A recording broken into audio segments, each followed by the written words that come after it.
ನಮಸ್ಕಾರ ಸ್ನೇಹಿತರೆ, ಇದೀಗ ತಾನೇ ಬಂದಿರುವ ರಾಜ್ಯದ ಮುಖ್ಯವಾದ ಮಾಹಿತಿಗಳು. ಗೃಹಲಕ್ಷ್ಮಿ ಯೋಜನೆ ಹಣದಂತೆ ಅನ್ನಭಾಗ್ಯ ಯೋಜನೆ ಹಣವೂ ಕೂಡ ಜಮಾ ಆಗಿಲ್ಲ ಎಂದು ಬಿಜೆಪಿ ನಾಯಕರ ಆರೋಪ. 2025ರ ಜನವರಿ ತಿಂಗಳ ಅನ್ನಭಾಗ್ಯ ಯೋಜನೆ ಹಣವೇ ಜಮಾ ಆಗಿಲ್ಲ. ಈ ಬಗ್ಗೆ ಬಿಜೆಪಿ ನಾಯಕರು ಸರ್ಕಾರದ ವಿರುದ್ಧ ವಾಗ್ದಾಳಿ ಮಾಡುತ್ತಿದ್ದಾರೆ. ಮತ್ತೊಂದೆಡೆಯಲ್ಲಿ ಚಿನ್ನ ಮತ್ತು ಬೆಳ್ಳಿ ಪ್ರಿಯರಿಗೆ ಕೊನೆಗೂ ಗುಡ್ ನ್ಯೂಸ್ ಸಿಕ್ಕಿದೆ. ಚಿನ್ನದ ಬೆಲೆಯಲ್ಲಿ 80,000 ರೂಪಾಯಿ ಕುಸಿತ, ಬೆಳ್ಳಿ ಬೆಲೆಯೂ ಕೂಡ 70,000 ರೂಪಾಯಿ ಕುಸಿತ. ನೀವೇನಾದರೂ ಚಿನ್ನ ಅಥವಾ ಬೆಳ್ಳಿ ಖರೀದಿ ಮಾಡಲು ಯೋಚಿಸುತ್ತಿದ್ರೆ ಬಜೆಟ್ಗೂ ಮುನ್ನ ಎಚ್ಚರ ಸ್ನೇಹಿತರೆ. ನಾಳೆನೇ ಬಜೆಟ್ ಮಂಡನೆಯೂ ಕೂಡ ಆಗಲಿದೆ. ವಿಡಿಯೋನ ನೀವು ಪೂರ್ತಿಯಾಗಿ ನೋಡಿ. ಇನ್ನು ಮತ್ತೊಂದೆಡೆಯಲ್ಲಿ ಡಿ.ಕೆ. ಶಿವಕುಮಾರ್ ಅವರಿಗೂ ನನಗೂ ಹೋಲಿಕೆ ಮಾಡಬೇಡಿ ಎಂದು ವೇದಿಕೆ ಮೇಲೆ ಎಚ್.ಡಿ. ಕುಮಾರಸ್ವಾಮಿ ಅವರು ಶಾಕಿಂಗ್ ಹೇಳಿಕೆ ಕೊಟ್ಟಿದ್ದಾರೆ. ಆದರೆ ಮತ್ತೊಂದೆಡೆಯಲ್ಲಿ ಜೆಡಿಎಸ್ ಬಿಟ್ಟು ಕಾಂಗ್ರೆಸ್ಗೆ ಯಾಕೆ ಬಂದೆ ಎಂಬ ಕುರಿತಂತೆ ಶಿವಲಿಂಗೇಗೌಡ ಅವರು ಜೆಡಿಎಸ್ ಪಕ್ಷದ ವಿರುದ್ಧ ಶಾಕಿಂಗ್ ಹೇಳಿಕೆ ಕೊಟ್ಟಿದ್ದಾರೆ. ಎಲ್ಲ ಮಾಹಿತಿಗಳನ್ನು ಡೀಟೇಲ್ ಆಗಿ ನೋಡೋಣ. ಅದಕ್ಕಿಂತ ಮೊದಲು ನೀವು ಸುದ್ದಿ 9 ಯೂಟ್ಯೂಬ್ ಚಾನಲ್ಗೆ ಮೊದಲು ಬಾರಿ ಭೇಟಿ ಕೊಡುತ್ತಿದ್ರೆ ದಯವಿಟ್ಟು ಸಬ್ಸ್ಕ್ರೈಬ್ ಆಗಿ ಪಕ್ಕದಲ್ಲಿ ಕಾಣಿಸೋ ಗಂಟೆ ಒತ್ತಿ. ಇದರಿಂದ ರಾಜ್ಯದ ಮಾಹಿತಿಗಳು ನಿಮಗೆ ಸಿಗುತ್ತವೆ. ವಿಡಿಯೋಗೆ ಲೈಕ್ ಮಾಡಿ ಮತ್ತು ವಿಡಿಯೋ ಪೂರ್ತಿಯಾಗಿ ನೋಡಿ. ಬನ್ನಿ ಸ್ನೇಹಿತರೆ, ಎಲ್ಲ ಮಾಹಿತಿಗಳನ್ನು ಡೀಟೇಲ್ ಆಗಿ ನೋಡೋಣ.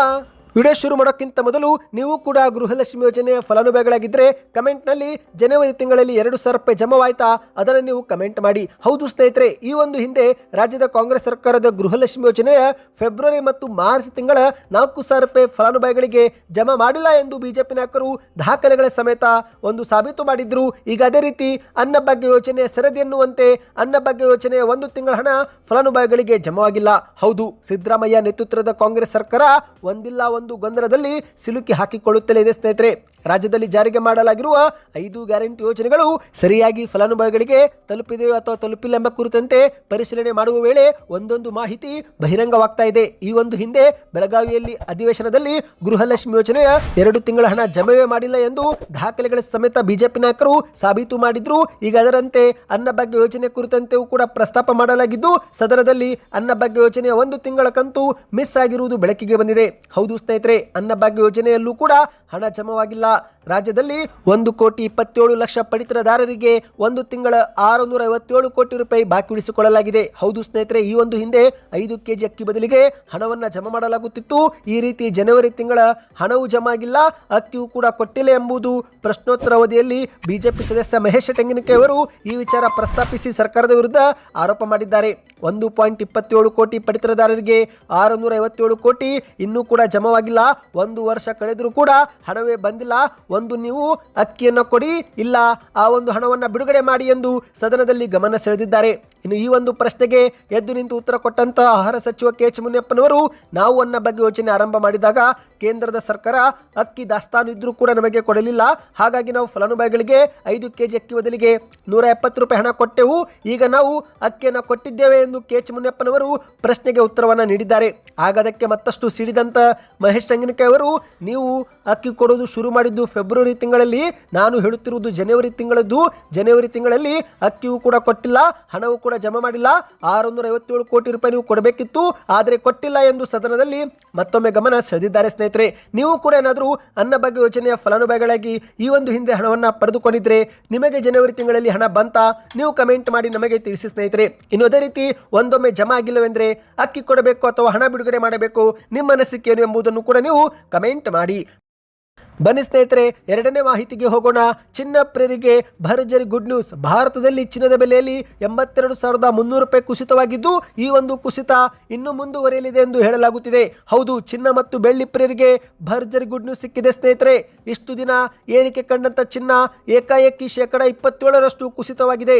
ಹೌದು, ಈ ಒಂದು ಹಿಂದೆ ಪ್ರತಿ ಗ್ರಾಮ್ನಲ್ಲಿ 1,000 ರೂಪಾಯಿ ಏಕಾಏಕಿ ಏರಿಕೆ ಆಗಿತ್ತು. ಇದೀಗ ಅದೇ ರೀತಿ ಚಿನ್ನ ಅಷ್ಟೇ ಇಳಿಕೆಯಾಗಿದೆ. ಹೌದು, ಶುಕ್ರವಾರದಂದು ಚಿನ್ನದ ಬೆಲೆ ಭಾರಿ ಕುಸಿತ ಕಂಡಿದೆ ಸ್ನೇಹಿತರೆ. ಎಷ್ಟು ಏರಿಕೆ ಆಗಿತ್ತೋ ಅಷ್ಟೇ ಬಹುತೇಕ ಇಳಿಕೆಯಾಗಿದೆ. ಹಾಗಾಗಿ ಚಿನ್ನ ಪ್ರಿಯರಿಗೆ ಇದೊಂದು ಶುಭ ಸುದ್ದಿ. ಭಾರತದಲ್ಲಿ ಚಿನ್ನ ಮತ್ತು ಬೆಳ್ಳಿ ಇನ್ನಷ್ಟು ಕುಸಿಯಬಹುದು ಎಂದು ಹೇಳಲಾಗ್ತಾ ಇದೆ. ಏಕೆಂದರೆ ಸ್ನೇಹಿತರೆ, ಇಷ್ಟು ದಿನ ಚಿನ್ನದ ಬೆಲೆ ಏರಿಕೆ ಆಗ್ತಾ ಇತ್ತು, ಪ್ರತಿಯೊಬ್ಬರು ಚಿನ್ನವನ್ನ ಖರೀದಿ ಮಾಡಿದ್ದಾರೆ. ಆದರೆ ಈಗ ಚಿನ್ನವನ್ನ ಸೆಲ್ ಮಾಡ್ತಿದ್ದಾರೆ. ಹೌದು, ಅಂತಾರಾಷ್ಟ್ರೀಯ ಷೇರು ಮಾರುಕಟ್ಟೆಯಲ್ಲಿ ಇಷ್ಟು ದಿನ ಖರೀದಿ ಮಾಡಿದ್ದಂಥ ಹೂಡಿಕೆದಾರರು ಚಿನ್ನವನ್ನ ಪ್ರಾಫಿಟ್ ಬುಕ್ಕಿಂಗ್ ಮಾಡ್ತಿದ್ದಾರೆ. ಅಂದರೆ ಏನು, ಒಂದು ಲಾಭ ಗಳಿಸುವ ಉದ್ದೇಶದಿಂದ ಇಷ್ಟು ದಿನ ಖರೀದಿ ಮಾಡಿದ್ದಂಥ ಚಿನ್ನವನ್ನ ದೊಡ್ಡ ಒಂದು ರೇಟ್ನಲ್ಲಿ ಚಿನ್ನ ಸೆಲ್ ಮಾಡಿದ್ದಾರೆ ಸ್ನೇಹಿತರೆ. ಹಾಗಾಗಿ ಸಖತ್ತಾಗಿ ಚಿನ್ನದ ಮಾರುಕಟ್ಟೆಯಲ್ಲಿ ಕುಸಿತ ಕಂಡಿದೆ. ಇದೀಗ 22 ಕ್ಯಾರೆಟ್, 24 ಕ್ಯಾರೆಟ್, 18 ಕ್ಯಾರೆಟ್ ಎಲ್ಲ ಚಿನ್ನದ ಗ್ರಾಮು ಭಾರಿ ಇಳಿಕೆ ಕಂಡಿದೆ. ಹೌದು, 24 ಕ್ಯಾರೆಟ್ ಚಿನ್ನದ ಬೆಲೆ ಪ್ರತಿ ಗ್ರಾಮು 17,900 ರೂಪಾಯಿವರೆಗೆ ಹೋಗಿ ಇದೀಗ 16,000 ರೂಪಾಯಿ ಆಗಿದೆ. ಅಂದರೆ ಸ್ನೇಹಿತರೆ ಏನಿಲ್ಲವೆಂದರೂ ಪ್ರತಿ ಗ್ರಾಮ್ನಲ್ಲಿ 2,000 ರೂಪಾಯಿ ಕುಸಿತ. ಹೌದು, 1,80,000 ಇದ್ದಿದ್ದು 1,60,000 ಆಗಿದ್ದು ಈಗ ಈ ಒಂದು ಚಿನ್ನ ಇನ್ನಷ್ಟು ಕುಸಿತವಾಗಲಿದೆ. ಹೌದು ಸ್ನೇಹಿತರೆ, ನಾಳೆ ಬಜೆಟ್ನಲ್ಲೂ ಕೂಡ ಆಮದು ಸುಂಕ ಏನಾದರೂ ಕಡಿತ ಮಾಡಿದರೆ ಆಗ ಮತ್ತೆ ಚಿನ್ನದ ಬೆಲೆ ಕುಸಿತವಾಗಲಿದೆ. ಇನ್ನು ಅಷ್ಟು ಮಾತ್ರವಲ್ಲ ಸ್ನೇಹಿತರೆ, ಅಂತಾರಾಷ್ಟ್ರೀಯ ಷೇರು ಮಾರುಕಟ್ಟೆಯಲ್ಲಿ ಇನ್ನೂ ಕೂಡ ಸೆಲ್ಲಿಂಗ್ ಪ್ರೆಷರ್ ಇದೆ. ಅಂದರೆ ಈಗಲೂ ಕೂಡ ಚಿನ್ನ ಕುಸಿತ ಹಾದಿ ಹಿಡಿದಿದೆ ಸ್ನೇಹಿತರೆ. ಇನ್ನಷ್ಟು ಚಿನ್ನ ಕುಸಿತವಾಗಬಹುದು, 1.5 ಲಕ್ಷ ಬರಬಹುದು ಎಂದು ಅಂದಾಜು ಮಾಡಲಾಗಿದೆ. ಇನ್ನು ಚಿನ್ನ ಮಾತ್ರವಲ್ಲ, ಬೆಳ್ಳಿಯೂ ಕೂಡ ಇಳಿಕೆಯಾಗಿದೆ. 4,20,000 ರೂಪಾಯಿ ಪ್ರತಿ ಕೆಜಿ ಇದ್ದಿದ್ದ ಚಿನ್ನ 70,000 ರೂಪಾಯಿ ಕುಸಿದು 3,50,000 ರೂಪಾಯಿ ಆಗಿದೆ. ಈಗ ಮತ್ತೆ ಇನ್ನೂ 50,000 ರೂಪಾಯಿ ಕುಸಿಯಬಹುದು ಸ್ನೇಹಿತರೆ. ಸೋಮವಾರ ಮಾರುಕಟ್ಟೆ ಓಪನ್ ಆಗುತ್ತಿದ್ದಂತೆ, ಅಂದರೆ ಷೇರು ಮಾರುಕಟ್ಟೆ ಓಪನ್ ಆಗುತ್ತಿದ್ದಂತೆ ನಿಜವಾದ ಚಿನ್ನದ ಬೆಲೆ ಮತ್ತೆ ಗೊತ್ತಾಗಲಿದೆ ಸ್ನೇಹಿತರೆ. ಮಾಹಿತಿಯ ಪ್ರಕಾರ ಇನ್ನೂ ಕುಸಿತವಾಗಬಹುದು. ಹಾಗಾಗಿ ಚಿನ್ನ ಮತ್ತು ಬೆಳ್ಳಿ ಖರೀದಿ ಮಾಡಲು ಯೋಚಿಸುತ್ತಿದ್ರೆ ಸೋಮವಾರದವರೆಗೂ ನೀವು ವೇಟ್ ಮಾಡಿ ಸ್ನೇಹಿತರೆ. ಸೋಮವಾರ, ಮಂಗಳವಾರ ಇಂತಹ ಸಮಯದಲ್ಲಿ ಅಂದರೆ ಫೆಬ್ರವರಿ 3, 4 ಈ ಒಂದು ದಿನಾಂಕದ ಒಳಗೆ ನೀವು ಚಿನ್ನ ಅಥವಾ ಬೆಳ್ಳಿ ಖರೀದಿ ಮಾಡಲು ಒಳ್ಳೆಯ ಸಮಯವೆಂದು ಹೇಳಲಾಗಿದೆ. ಹೌದು, ಈಗ ಬಜೆಟ್ ಕೂಡ ಮನೆಯಾಗಲಿದೆ. ಬಜೆಟ್ನಲ್ಲಿ ಆಮದು ಸುಂಕ ಏನಾದರೂ ಕಡಿತ ಮಾಡಿದರೆ ಮತ್ತೊಮ್ಮೆ ಚಿನ್ನದ ಬೆಲೆ ಕುಸಿತವಾಗುತ್ತೆ.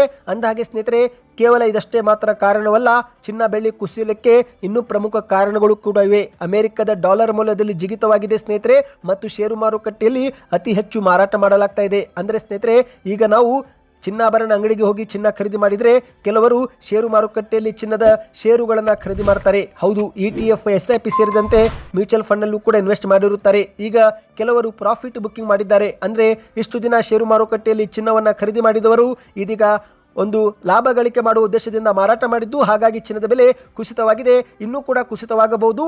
ಸೋಮವಾರದಂದು ಮಾರುಕಟ್ಟೆ ದಿನದಂದು ಹೊಸ ಬೆಲೆಗಳು ಗೊತ್ತಾಗುತ್ತೆ ಸ್ನೇಹಿತರೆ. ಈ ಬಗ್ಗೆ ನಾವು ಮತ್ತೆ ಮಾಹಿತಿ ಮಾಡಿಕೊಂಡು ಬರುತ್ತೇವೆ. ಬನ್ನಿದೀಗ ಒಂದು ಮುಖ್ಯವಾದ ಮಾಹಿತಿಗೆ ಹೋಗೋಣ. ನನಗೂ ಮತ್ತು DK ಶಿವಕುಮಾರ್ ಅವರಿಗೂ ಹೋಲಿಸಬೇಡಿ ಎಂದು HD ಕುಮಾರಸ್ವಾಮಿ ಅವರು ವೇದಿಕೆ ಮೇಲೆ ಶಾಕಿಂಗ್ ಹೇಳಿಕೆ ಕೊಟ್ಟಿದ್ದಾರೆ.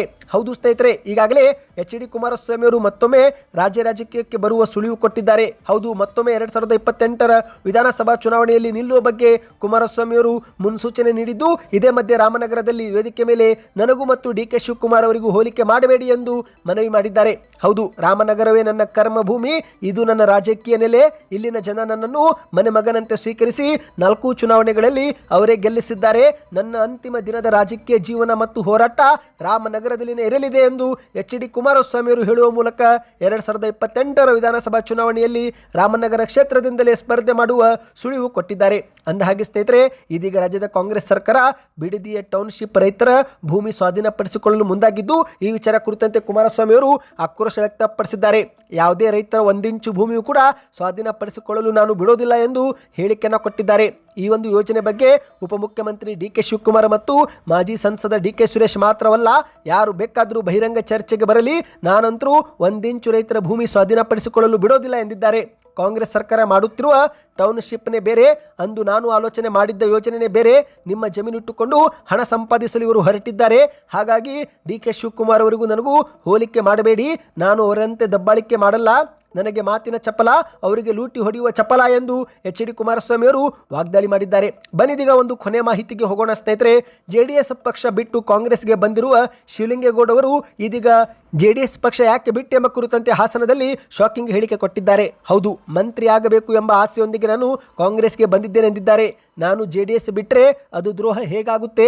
ನಾನು JDS ಒಳಗೆ ಇದ್ದಿದ್ರೆ ಅಲ್ಲಿ ಇನ್ನೊಂದು ಸೀಟು ಹೆಚ್ಚಾಗುತ್ತಿತ್ತು ಅಷ್ಟೇ. ನಾನು ದ್ರೋಹ ಮಾಡಿದ್ದೇನೆ ಎನ್ನುವುದಾದರೆ ಅವರು ತೋರಿಸಲಿ ಎಂದು ಅರಸೀಕೆರೆ ಶಾಸಕರಾಗಿರುವ KM ಶಿವಲಿಂಗೇಗೌಡ ಅವರು JDS ನಾಯಕರಿಗೆ ಸವಾಲು ಹಾಕಿದ್ದಾರೆ. ಅಷ್ಟು ಮಾತ್ರವಲ್ಲ, ಮಾಧ್ಯಮಗಳ ಮುಂದೆ ಮಾತನಾಡಿದಂತೆ ಇವರು ಕರ್ನಾಟಕದ ರಾಜಕೀಯದಲ್ಲಿ ನನ್ನದೇ ಆದ ಒಂದು ರಾಜಕೀಯ ವ್ಯಕ್ತಿತ್ವವಿದೆ. ಯಡಿಯೂರಪ್ಪನವರಿಗೆ ಮುಖ್ಯಮಂತ್ರಿ ಸ್ಥಾನ ಕೊಡುತ್ತೇನೆ ಎಂದು ಹೇಳಿ ನಂತರ ಅವರು ಮೋಸ ಮಾಡಿದ್ದು ದ್ರೋಹವಲ್ಲವೇ ಎಂದು JDS ನಾಯಕರ ವಿರುದ್ಧ ಆಕ್ರೋಶ ವ್ಯಕ್ತಪಡಿಸಿದ್ದಾರೆ. ನಾನೇನು ಕೊಲೆ ಮೋಸ ಏನೂ ಮಾಡಿಲ್ಲ. ನನ್ನನ್ನು ಬೈಯಲು ಅವರು JDSನವರು ಸಮಾವೇಶ ಮಾಡಿ ಗೌಡರ ಮಕ್ಕಳೇ ನನ್ನ ವಿರುದ್ಧ ಭಾಷಣ ಮಾಡಿದ್ರು. ದೇವೇಗೌಡರ ಬಗ್ಗೆ ನನಗೆ ಗೌರವವಿದೆ, ಅವರ ಬಗ್ಗೆ ನಾನು ಮಾತನಾಡೋದಿಲ್ಲ. ಆದರೆ JDS ಪಕ್ಷವನ್ನು ತಮ್ಮ ಮನೆಯ ಆಸ್ತಿಯಂತೆ ಬಳಸಿಕೊಂಡ ಕಾರಣಕ್ಕೇ ನಾನು JDS ಬಿಟ್ಟೆ ಎಂದು ಶಿವಲಿಂಗೇಗೌಡವರು ಶಾಕಿಂಗ್ ಹೇಳಿಕೆ ಕೊಟ್ಟಿದ್ದಾರೆ. ಮಂತ್ರಿ ಆಗಬೇಕು ಎಂಬ ಆಸೆ ನನಗೂ ಕೂಡ ಇದೆ. ಇನ್ನು ಸಿದ್ದರಾಮಯ್ಯನವರು ನನಗೆ ಮೊದಲೇ ಗೌರವ ನೀಡಿದ್ದಾರೆ. ಅರಸೀಕೆರೆ ಅಭಿವೃದ್ಧಿಗಾಗಿ ನಾನು ಕಾಂಗ್ರೆಸ್ಗೆ ಹೋದೆ. ನಾನು ಸಾಯುವವರೆಗೂ ಅರಸೀಕೆರೆ ಜನರನ್ನ ಕೈ ಬಿಡೋದಿಲ್ಲ ಎಂದು ಶಿವಲಿಂಗೇಗೌಡವರು ಸ್ಪಷ್ಟನೆ ಕೊಟ್ಟಿದ್ದಾರೆ. ಸದ್ಯಕ್ಕೆಷ್ಟೇ ಇತ್ತು. ಈ ಎಲ್ಲ ಮಾಹಿತಿ ಇಷ್ಟವಾಯ್ತಾ? ದಯವಿಟ್ಟು ವಿಡಿಯೋಗೆ ಲೈಕ್ ಮಾಡ್ತಾ ಚಾನಲ್ಗೆ ಸಬ್ಸ್ಕ್ರೈಬ್ ಆಗಿ.